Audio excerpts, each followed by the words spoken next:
sacrifice. You get to pick your damn sacrifice. That's all. You don't get to not make one. So you're sacrificial whether you want to be or not. This is the Peter Pan story, roughly speaking. Peter Pan is this magical boy. Pan is the god of everything, roughly speaking, right? And so it's not an accident that he has the name Pan. And he's the boy that won't grow up. And he's magical. Well, that's because children are magical. They can be anything. They're nothing but potential. And Peter Pan doesn't want to give that up. Why?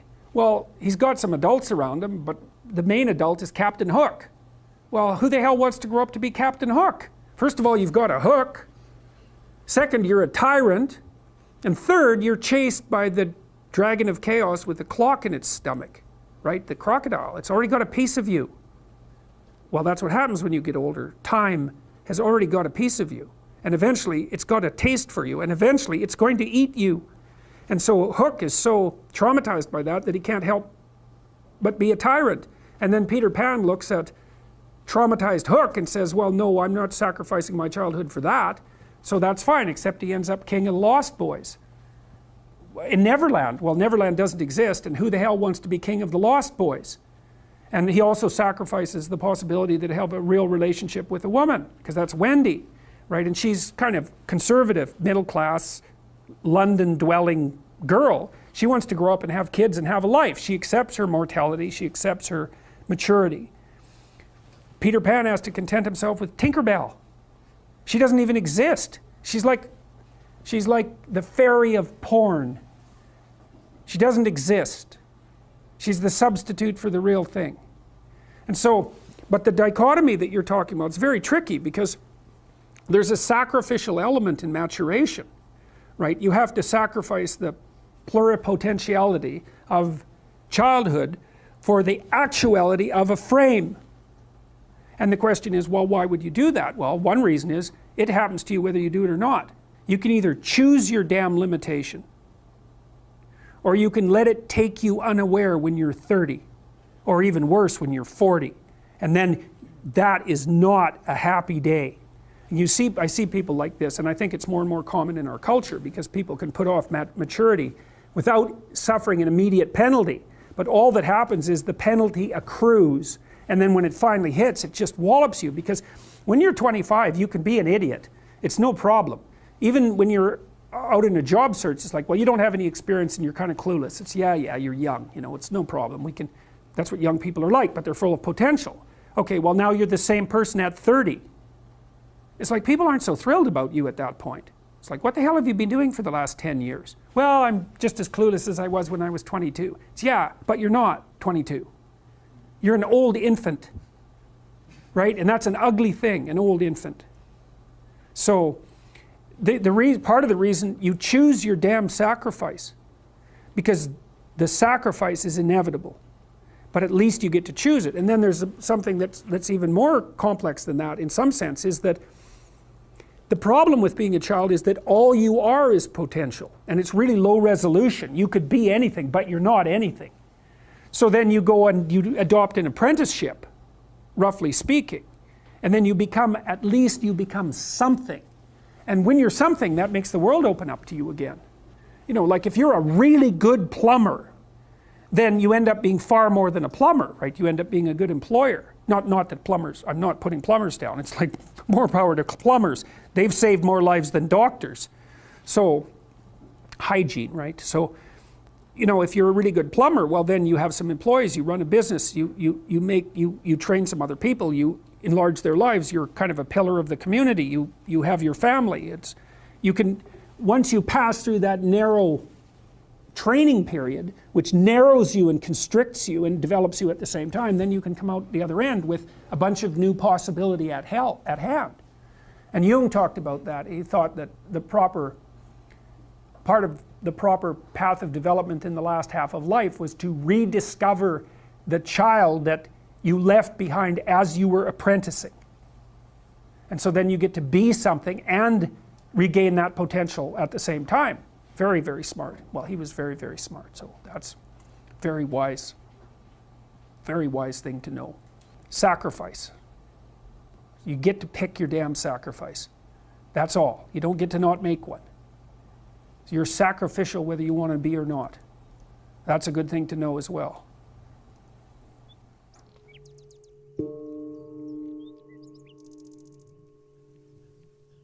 Dostoevsky said that in Notes from the Underground, a great, great book. And he said, I love this, it was an early criticism of the notion of a political utopia.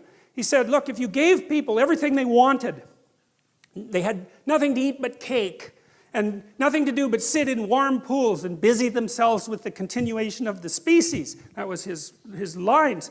That the first thing they would do, well, maybe after the first week, was like go kind of half insane and smash everything up just so that something that they didn't expect would happen, so that they'd have something interesting to do. And it's so right, because the utopian notion that if you just had all the material stuff you wanted, that you'd be, well, what would you be? What would you do? Would you just sit on the couch and watch TV? I mean, you'd be, I don't know what, you'd be cutting yourself just for entertainment in no time flat, and that's the sort of thing that people do. And so we're not adapted for security and utopia. We're adapted for a certain amount of security because, we are vulnerable, but mostly we want to have one foot out where we don't know what the hell is going on, because that's where you're alert and alive and tense and with it.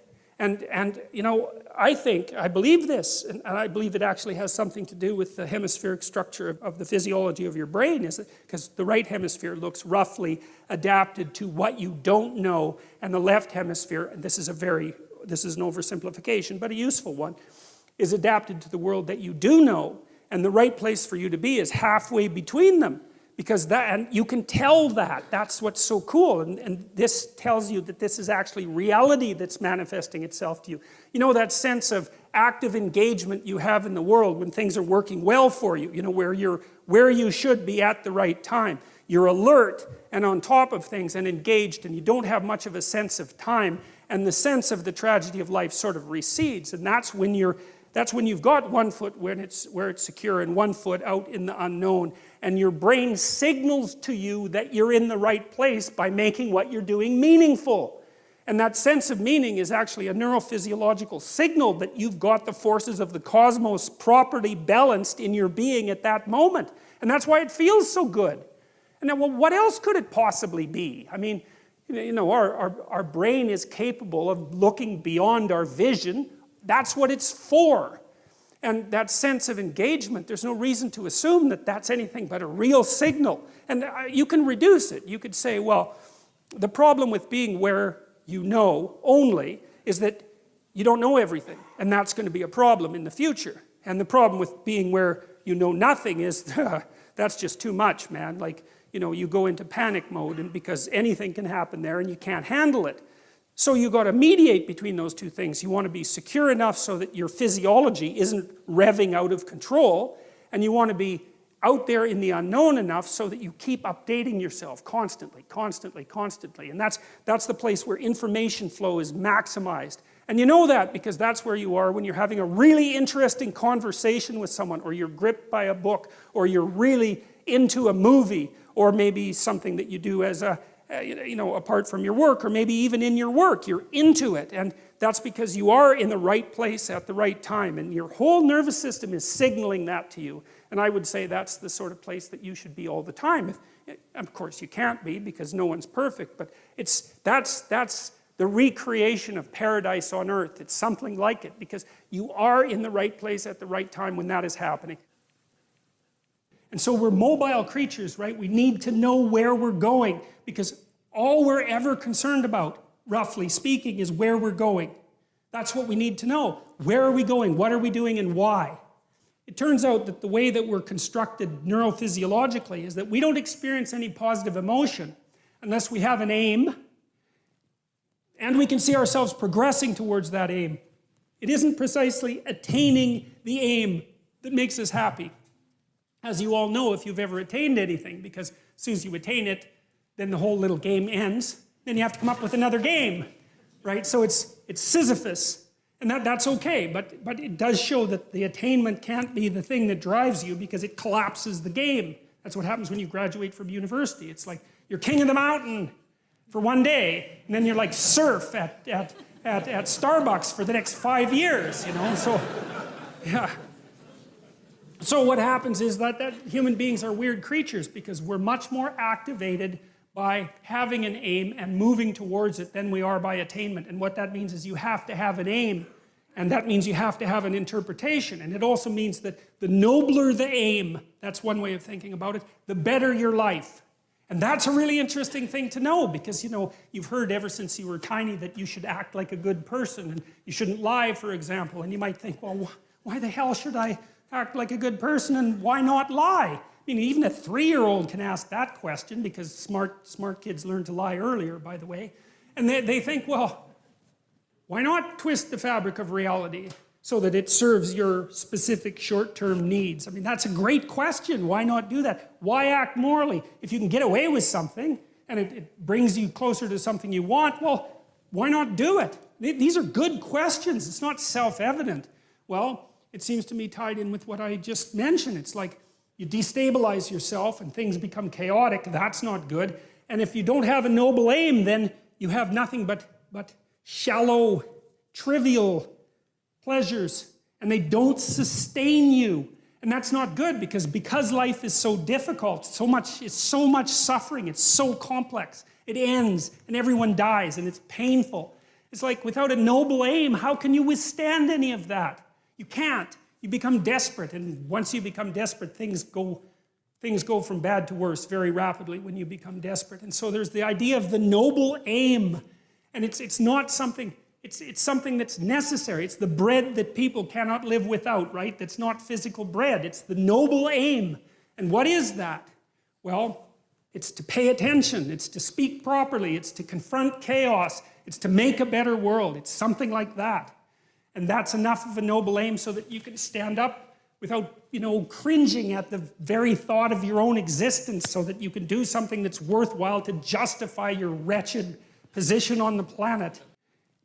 And whatever it is that is you has this capacity to experience reality and to transform it, which is a very strange thing, you know. You can conceptualize a future in your imagination, and then you can work and make that manifest. You participate in the process of creation. It's an amazing idea because it gives consciousness a constitutive role in the cosmos.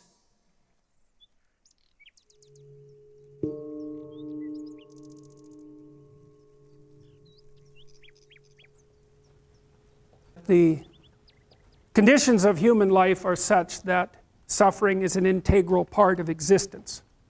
Now, it's an important thing to understand. It's also a viewpoint shared by the bulk of the great religious systems of the world. Life is suffering. Why? Well, one reason is because of society's arbitrary judgment, right? Every single one of us has traits and features and quirks and idiosyncrasies that are far from ideal and that are judged by the standards of society as insufficient. And so you suffer because of your imperfect insufficiency in the eyes of others. And you can certainly make the claim that fairly frequently that's arbitrary. And so that's the claim that society is tyrannical and judgmental and needs to be constantly reconstituted so that the tyrannical element doesn't take full control. And fair enough, you have to stay awake so that that doesn't happen. But the thing is, it doesn't matter what society it is, although they vary in the degree of their tyranny. The mere fact that you're grouped together with other people and have to come up with a common value structure in order to live together means that many of the things that characterize you are going to be suboptimal. And so the price you pay for social being is that much of you is deemed insufficient. Now, hopefully there are various ways that you can be within a society that's sufficiently diverse so that you can find a place where what's good about you in the eyes of others and perhaps in your own eyes can flourish of its own accord. Because you don't have to be good at everything. If you can be good at one thing well enough, that might allow you your niche. And hopefully a healthy society allows for that. Certainly societies can become so tyrannical that they don't. So you can lay one source of human suffering at the feet of tyrannical social structures, but the other element of it, clearly, is the mere fact of the arbitrariness of the natural world. Like you have a lifespan that's going to be counted in the number of decades that you can count on two hands. And that has nothing to do, technically, with the tyranny of the social structure. Now you could say, if we got our act together more completely, perhaps you could live longer, and fair enough, but the fact of the limits of your lifespan and the suffering that's necessarily a consequence of that, the death of your parents and the death of most people that you will know before you, means that that part of suffering is an integral part of existence itself. And so that can't be laid at the feet of an insufficient social structure except insofar as it's tyrannical and blind. It's a condition of existence. And then by the same token, you have your own responsibility for some of your unnecessary suffering, because there's things you could be doing to make your life better and to make life better for other people that you know perfectly well that you're not doing. And so if you stopped doing all the unnecessary things that make your life bad, then it would improve to some degree that is not really computable, because you don't know how far you could push that. So there's three reasons why you suffer, and one is, well, look at you and the way you're built. It's inevitable. There's not very much of you and there's a lot of everything else. And so you just don't last that long, and you're fragile across multiple domains, and then you're harshly treated by society, and there's no doubt about that. And then there's responsibility that can be laid at your own feet. Well, the existential take on that, and the thing that all these diverse people that we've been talking about, including Viktor Frankl and including Alexander Solzhenitsyn, as well as Kierkegaard and Nietzsche and Dostoevsky and the people that I've already talked to you about, is that the proper pathway through that is to adopt the mode of authentic being. And that is something like refusing to participate in the lie, in deception in the lie, to orient your speech as much as you can towards the truth, and to take responsibility for your own life and perhaps also for the lives of other people. And there's something about that that's meaningful and responsible and noble, but also serves to mitigate the very suffering that produces, say, the nihilism or the flee into the arms of or the escape into the arms of totalitarians to begin with. You need something to shelter you against your own vulnerability. And you can adopt a comprehensive description of reality that's formulated for you by someone else that neatly divides the world into those who are innocent and perhaps innocent victims, and those who are guilty and perhaps the perpetrators of the suffering. But none of that has anything to do with you, and in addition, it's simply not, it's not a reasonable way of assessing the world. The suffering is built in. So that's why there's an existentialist insistence upon that. So that for the Freudians, the psychoanalysts, and even for people like Carl Rogers to some degree, if you're in a situation that's characterized by psychopathology, if there's something wrong with you mentally, that's a consequence of something gone wrong. But that's not the existentialist take. The existentialist take is, no, that's just how it is. That's just how it is. You don't have to necessarily have done anything wrong for things to get completely out of control. It's a terrifying doctrine, but it's not a hopeless doctrine, because it still says that there's a way forward, there's a pathway forward, and the pathway forward is to adopt a mode of being that has some nobility, so that you can tolerate yourself and perhaps even have some respect for yourself as someone who's capable of standing up in the face of that terrible vulnerability and suffering, and that the pathway forward, as far as the existentialists are concerned, is by, well, certainly by the avoidance of deceit, particularly in language, but also by the adoption of responsibility for the conditions of existence and some attempt on your part to actually rectify them. And the thing that's so interesting about that is, well, two, as far as I'm concerned, and some of this is from clinical experience. You know, if you take people, and I've told you this, and you expose them voluntarily to things that they are avoiding and are afraid of, you know, that they know they need to overcome in order to meet their goals, their self-defined goals. If you can teach people to stand up in the face of the things they're afraid of, they get stronger. And you don't know what the upper limits to that are, because you might ask yourself, like, if for 10 years, if you didn't avoid doing what you knew you needed to do, by your own definitions, right, within the value structure that you've created, to the degree that you've done that, what would you be like? Well, You know, there are remarkable people who come into the world from time to time, and there are people who do find out over decades long periods what they could be like if they were who they were, if they spoke their being forward. And they get stronger and stronger and stronger, and we don't know the limits to that. We do not know the limits to that. And so you could say, well, in part, perhaps the reason that you're suffering unbearably can be left at your feet, because you're not everything you could be, and you know it. And of course, that's a terrible thing to admit, and it's a terrible thing to consider, but there's real promise in it, right? Because it means that perhaps there's another way that you could look at the world, and another way that you could act in the world, so what it would reflect back to you would be much better than what it reflects back to you now. And then the second part of that is, well, imagine that many people did that, because we've done a lot as human beings. We've done a lot of remarkable things, and I've told you already, I think before, that today, for example, about 250,000 people will be lifted out of abject poverty, and about 300,000 people attached to the electrical power grid. We're lifting people out of poverty collectively at a faster rate that's ever occurred in the history of humankind by a huge margin. And that's been going on unbelievably quickly since the year 2000. The UN had planned to have poverty between 2000 and 2015, and it was accomplished by 2013. So there's inequality developing in many places, and you hear lots of political agitation about that. But overall, the tide is lifting everyone up, and that's a great thing. And we have no idea how fast we could multiply that if people got their act together and really aimed at it.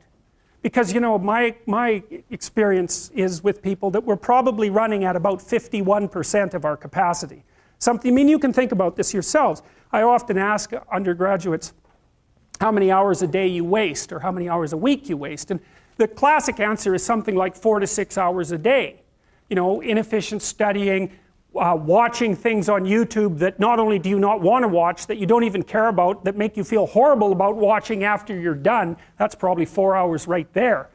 You know, you think, well, that's 25 hours a week, it's 100 hours a month, that's 2.5 full work weeks, it's half a year of work weeks per year. And if your time is worth $20 an hour, which is a radical underestimate, it's probably more like 50 if you think about it in terms of deferred wages. If you're wasting 20 hours a week, you're wasting $50,000 a year. And you are doing that right now. And it's because you're young, wasting $50,000 a year is a way bigger catastrophe than it would be for me to waste it, because I'm not going to last nearly as long. And so if your life isn't everything it could be, you could ask yourself, well, what would happen if you just stopped wasting the opportunities that are in front of you? You'd be, who knows how much more efficient? 10 times more efficient, 20 times more efficient. That's the Pareto distribution. You have no idea how efficient people get. It's off the charts. Well, and if we all got our act together collectively and stopped making things worse, because that's another thing people do all the time, not only do they not do what they should to make things better, they actively attempt to make things worse because they're spiteful or resentful or arrogant or deceitful or homicidal or genocidal, or all of those things all bundled together in an absolutely pathological package.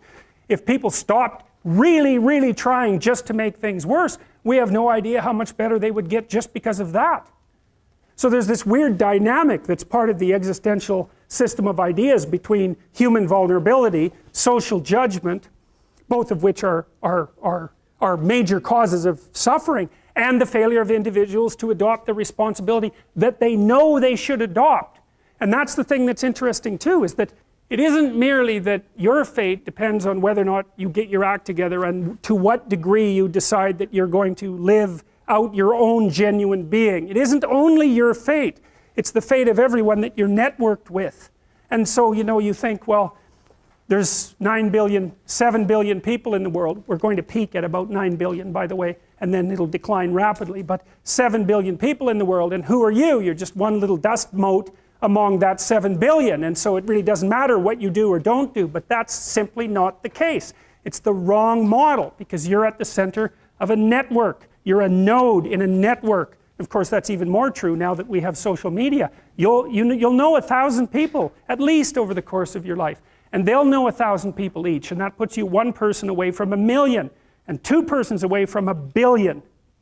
And so that's how you're connected, and the things you do, they're like dropping a stone in a pond. The ripples move outward and they affect things in ways that you can't fully comprehend, and it means that the things that you do and that you don't do are far more important than you think.